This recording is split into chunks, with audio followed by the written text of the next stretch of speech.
Assalomu alaykum, hurmatli YouTube kuzatuvchilarimiz, Lemonchilik Akademiyasi YouTube kanalimiz aziz obunachilari.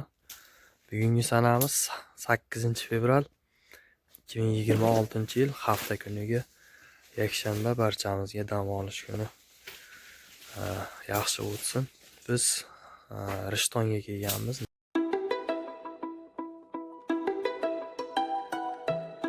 Nabaho degan joyga o'tgan yili kelib kesib berib ketgan edik va shu yashil shakllantirishlarni ham o'zlariga tushuntirib ketdik.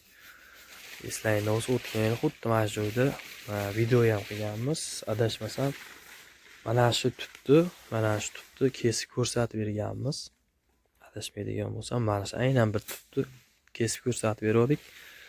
1 tonna qancha oldingiz? Bir tonna qancha oldingiz? 1 tonna pasti 100 da. 1 tonna 100 meva olibdi. Kirgan odam o'sha paytda 18 mingdan oladigan bo'lsa 20 mingdan olgan limonni. Sababi yaxshi standart meva qilgan. Hop, endi qiladigan ishimiz mana pastga tegib qolgan. Shu pastga tegadiganlarni biz ozgina qisqartirib beramiz. Ariqlarni aytdik, hozir biz kesishimizni kutib turgan ekan. Ikki yonidan ariq olinadi. Keyin yana bir narsa, bu akalarimiz sezonli ish tashlagan uchun o'zlari bahordan to shu qishgacha boshqa davlatda bo'ladi. Bu yerga adashmasam onalari qaraydi. Mana shu onalari chimdib, mana shu holatga olib kelib qo'ygan. To'g'ri, endi ozgina xudojnik tushib anaqa qilib qo'ygan. Lekin ayol kishini mehnati bu.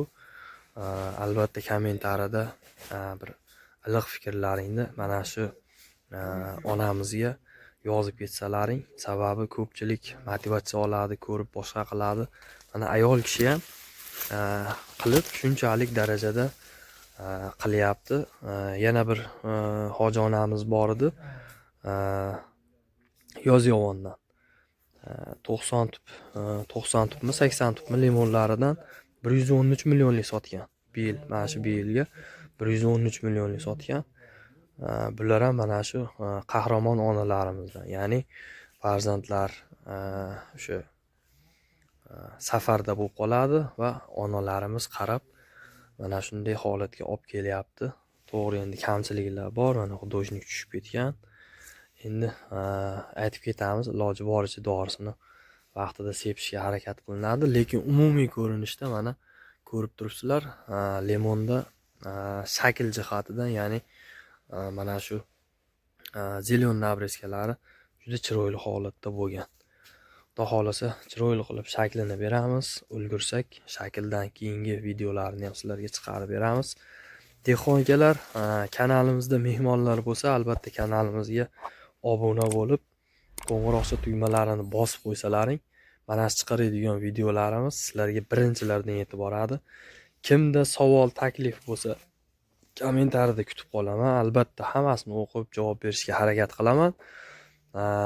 Bizda ishlaring bo'ladigan bo'lsa, mana shunaqa ishlarimiz kerak bo'ladigan bo'lsa yoki maslahat kerak bo'ladigan bo'lsa, pastda nomerni qoldiramiz. Ish vaqtimiz ertalab soat 8 dan kech payt 6 gacha telefonga javob beramiz. Xudo xolasa erta yo indinga Yozyovonga boramiz. Ya'ni Yozyovonda chala qolgan ishlarimiz bordi, shularni bitirib keyin Toshkentga ketamiz. Xudo xolasa Toshkentga parkentga 1 gektarimiz bor. Shu 1 gektarga ketamiz.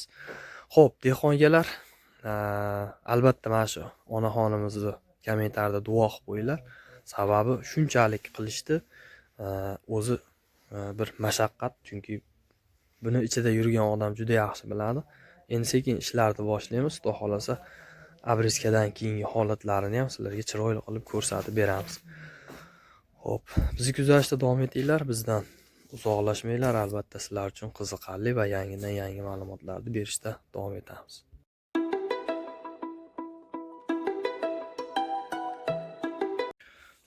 Xo'p, hurmatli YouTube kuzatuvchilarimiz, mana shakllarni berib bo'ldik.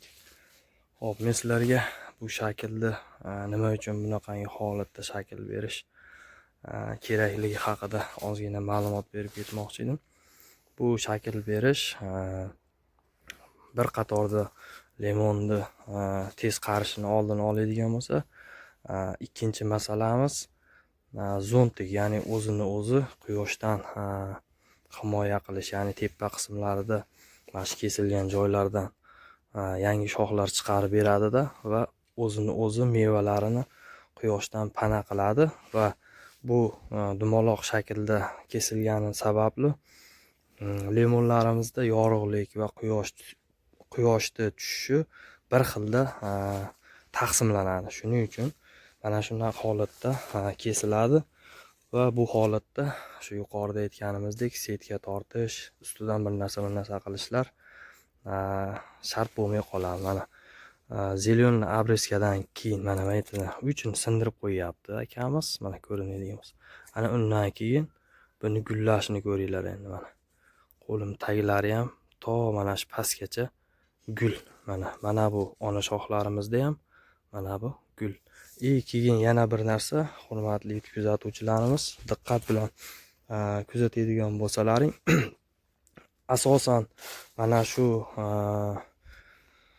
chimdilgandan keyin gullaydigan gullarimiz oq pushti rangda gullayapti-da va bu gullarimiz ushlash foizlari ko'proq bo'ladi. Ya'ni barcha elementlarimiz yetarli hisoblanadi. Gullarni ushlash foizi ham ko'proq bo'ladi. Shuning uchun mana shunaqangi shaklda kesishni biz tavsiya beramiz. Yana bir narsani aytib o'tib ketmoqchiman. Hurmatli kuzatuvchilarimiz, qancha biz shox massasini ko'paytiradigan bo'lsak, shuncha meva massasi oshadi. Sabab qaychi tekkan joyidan yangi shox chiqaradi. Ya'ni yangi atroska chiqardi degani bilingki, tagida yangi chiqargan atroskani tomiri ham bor. Ya'ni o'sha ketinma-ketinlikda chiqaradigan atroskamiz tagida tomiri bilan chiqyapti. Bu degani ko'chat baquvvatlashyapti, yangi shox chiqaryapti va bu meva massani ertaga bizga oshirib beradi. Shuning uchun qaychi tekkizgan joylarimizdan yangi shoxlarimizni ko'proq biz chiqarib olsak bo'ladi. Endi savol bo'lishi mumkin, kesmagan holatda ham meva beradimi? Beradi. Mevani yaxshi beradi, chunki limon ko'chati zo'r boqilgan va voyaga yetgan hisoblangani uchun bu kesmasangiz ham mevani zo'r beradida va kesilmagandan keyin bilingki, yangi shox chiqmaydi. Yangi shox faqatgina ochiq joylarda chiqishi mumkin, lekin qaychi tekmagan joylarda yangi shoxlarimiz kamdan kam holatda shox chiqaradi. Shuning uchun iloji boricha to'g'ri shakl berishda adashmaslikni tavsiya berardik. Xo'p, bugungi ma'lumotimiz shu.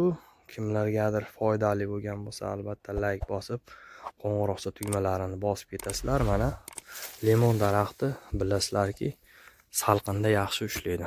Mana. Shuning uchun hozir ko'rinadigan bo'lsa, mana